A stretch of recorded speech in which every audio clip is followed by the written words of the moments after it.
Yeah. This has been a good Anytime you can get an old school reference in there. Yes. Plus, we're all in a good mood. We all got nice suits on. And the Lakers are indeed streaking. Unbelievable. So that was fun last night, wasn't it? Yeah. Very fun. Yeah. All right, let's get into it. Last night's matchup versus the Spurs was a showdown between two of the league's biggest stars. Luka with the edge in the first matchup of the season, finishing with the dub to go along with 35, 9, and 13. Also had 5 steals, a couple of blocks, while Wemby finished with 19 points, 5 for 14 shooting. We'll get into that before fouling out in the fourth quarter. Here's head coach J.J. Redick on what it took for the Lakers to pull out their 5th straight win. I said this last night, by the way, on the postgame show, on a night where they honored the World Series champion Dodgers, and by the way, some of those guys were in attendance. This game had a Dodger-like feel to it, right? Like the Lakers grinding, coming back, finding a way to win, getting contributions from everyone. How impressive was this win, Rez? Keith, I can't tell you how impressive it is. I mean, this team just keeps defying expectations. We're not even 10 games into the season yet, but it never happened. And even though the Lakers keep having no LeBron yet, Luka spent some time on the sideline in the injury tent. And obviously, AR has also spent a little time off to the side as well with his current injury. The Lakers keep winning, Jovan. And it surprises me. I'm kind of intrigued by it. I'm kind of enticed by see how much longer they can go. And hey, you're cooling off a really hot team in the San Antonio Spurs. And Wemby, I know you said we're going to talk about it in a minute, Keith, but it's pretty obvious who got the better of that to head-to-head possible MVP showdown. Give me Luka in the advantage yesterday.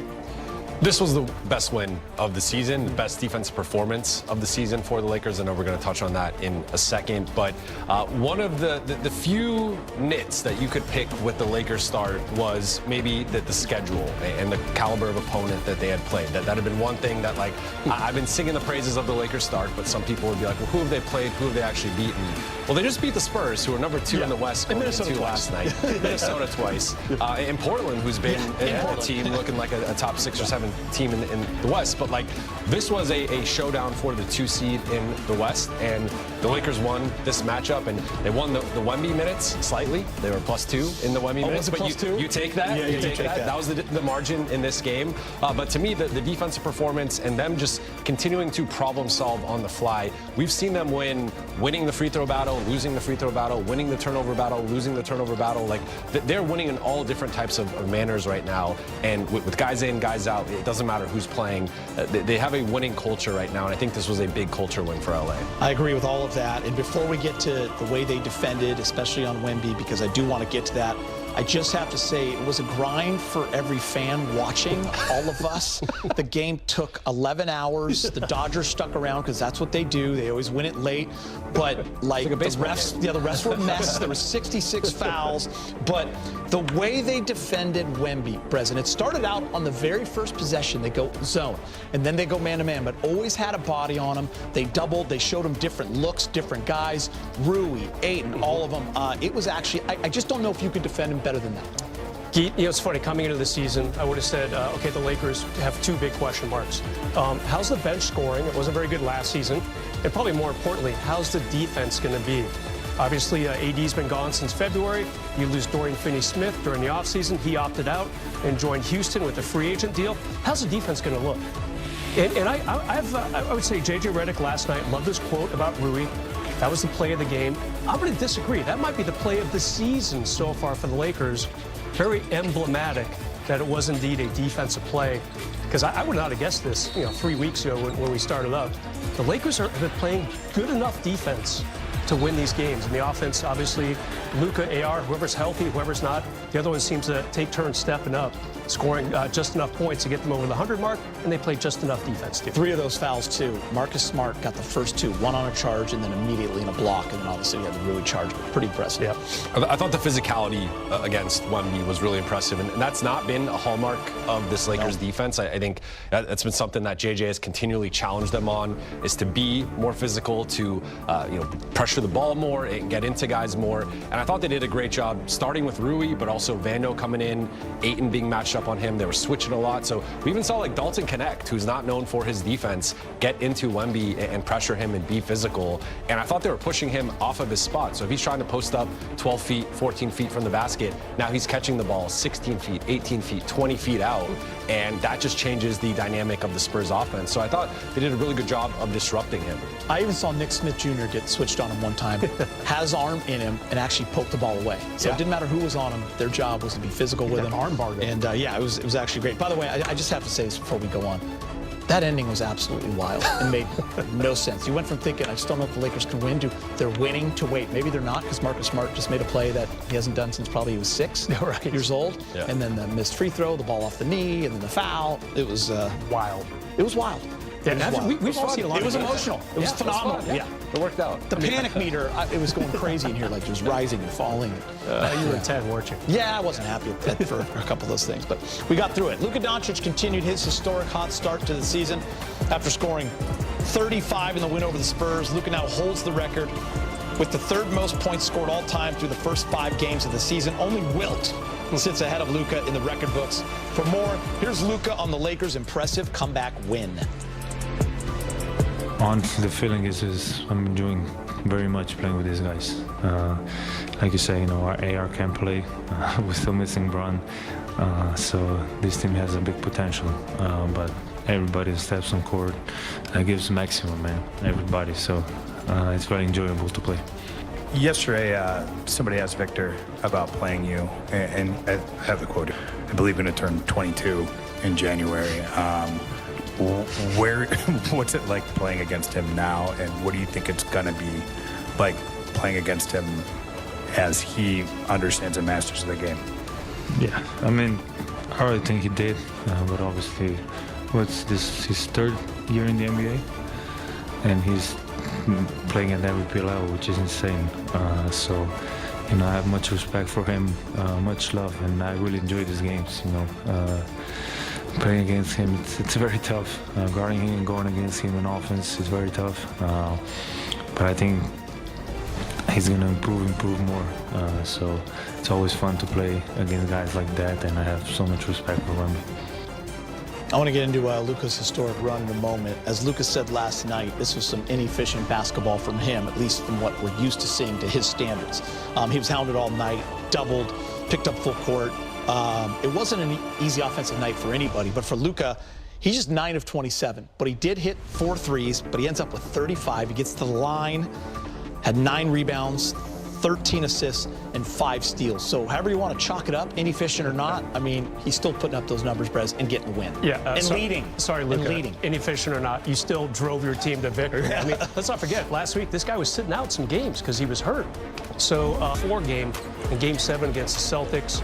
I'm not comparing the 9th game of the season to Game 7 in the NBA Finals, Jovan, but, guys can't have bad shooting nights and help in many, many other ways. I mean, he's on a ridiculous tear right now. And keep shooting as many shots as you want. If you miss them, I don't care. I mean, a 35-point near triple-double with 7 stocks. That's an off night. That's a pretty good off night, right? It feels like a floor performance for Luka, which is just absurd. I thought the most telling thing from that list we just looked at, the last player to be on that list the last year was 1989. So we're seeing something that we haven't seen. 40 points a game. 40 points a game. I know it's only been 5 games, but I don't care. It's still 40 points a game. I think it's pretty sustainable. Like, I know we're going to touch on what we think he's going to average this year. Like, mid-30s is in play. So he's putting up numbers at the high rate, right? And you mentioned it's comparative to like what Wilt was doing back in the day. After the summer that he had and the work that he put in, are you still surprised? No. Yeah. Like, this isn't, to me, this is a continuation of the 2023-24 season when he nearly averaged a 34-point triple-double. He was a little bit off from that, but was in the MVP mix. That was the year he led Dallas to the finals. I mean, he's playing at that level.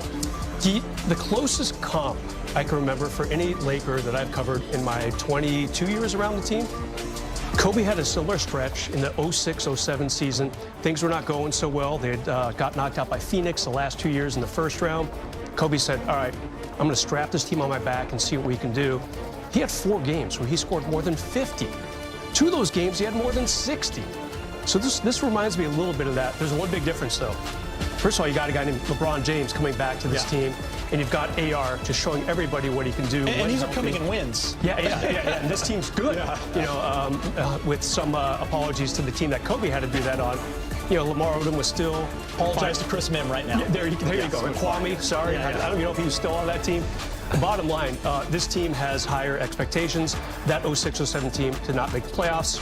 Kobe was very upset that summer because this is a guy who is just so driven to bring his team to wins. And if you had the Lakers at 7-2 through 9 games, I'm going to say, are you certain about that, or are you kind of fibbing a little bit? Because he's a big reason for it. And if you would add the caveat that all these guys would be missing games, you'd be like, I'll take 5 and 4. Yeah. 5 a little over 5 months. Yeah. All right, reminder, next facts are facts. Lakers are second in the West through these 9 games. They have the 3rd best record overall in the league, and they've done this shorthanded the entire time. OKC finally dropped their first game to Portland. Chicago Bulls are at 6-1 in the East. That's a surprise to everyone. Jovan, should people start rethinking where they have the Lakers positioned in the West? Yes. They should have rethought it before the season started, because I was seeing people 6th, 7th, 8th, missing the play-in altogether. There are a couple of prominent people. I'm not going to name names, but a couple of prominent people named the Lakers missing the play-in, which is just absurd. But yeah, I mean, I think, will they maintain the 2 seed throughout the rest of the season? That remains to be seen, but I think we have to view them at a minimum as a top 4 team in the West, if not a top 3 team. I think they're going to be jockeying with Denver and Houston, similar to last season, for the number 2 seed behind OKC. I do think OKC is in a different class. Yeah. They're going to win 65-plus games. Yeah. They are a juggernaut. Even last night, they were without multiple starters. Like, they basically rested their guys in Portland, second night of a back-to-back on a road trip. So, like, we'll give them some grace for losing that. But the Lakers are right there with Denver and Houston and whoever else you want to put in that conversation for second-best team in the West. And they're doing this all, mind you, without LeBron James, who finished 6th in MVP voting, 6th in All-NBA voting. And, you know, arguably the greatest player of all time is yet to play a second for this group. So that's crazy. Assuming, you know, pretty good health for the top teams, I just feel like that 2 through 6 is going to be just like last year, Brez. Like Jovan said, it's going to be a close race separated, but the Lakers are right in that hunt. And if you don't have them in there, you're crazy. Yeah, you know, if you bet the Lakers to be over 48.5 wins when the season started, you're feeling pretty good about yourself. The Lakers got to 50 last season. After watching the first few weeks of the season, I'm wondering, why can't they get back there again this year? I mean, I feel like they're playing good on both sides of the ball, good basketball. And Jovan, you already alluded to it. They're going to get an amazing pickup probably in a couple weeks when LeBron James comes back to action. I'm sure he's going to be slowly ramped up. You know, they're not going to put him in there to play 36 minutes right away. But still, that's a pretty good pickup. And Geet, you know, I mentioned this a couple weeks ago on our shows. I hate the phrase next man up. It's so cliched. Jovan, I know you never used it in a story unless you were quoting someone who was saying it, but the Lakers have indeed done that. It's really impressive. You know, DeAndre Ayton, the last couple games, I think he's done a great job as well. After, you know, maybe a slow, quiet Laker debut, the first week or so, not so, starting up in Portland the other night. I've been impressed by him too. The only thing that is concerning me are going to be the injuries that possibly will happen because of the guys that are on this team. I feel like every night you're holding your breath, but they have been able to navigate that, and it has been really fun to watch. They've won 7 of 8. They've won 5 in a row. What's been kind of the biggest, I don't know, pleasantly surprised thing, or what's kind of stood out to you? I think the Lakers' culture and what they've been building here over this 5-game win streak has been the biggest thing. Where I mean, to now, I'm going to quote you, Brez. So I'm not using the term directly. Like, next man up mentality of, like, again, looking at the guys who have been out, like, they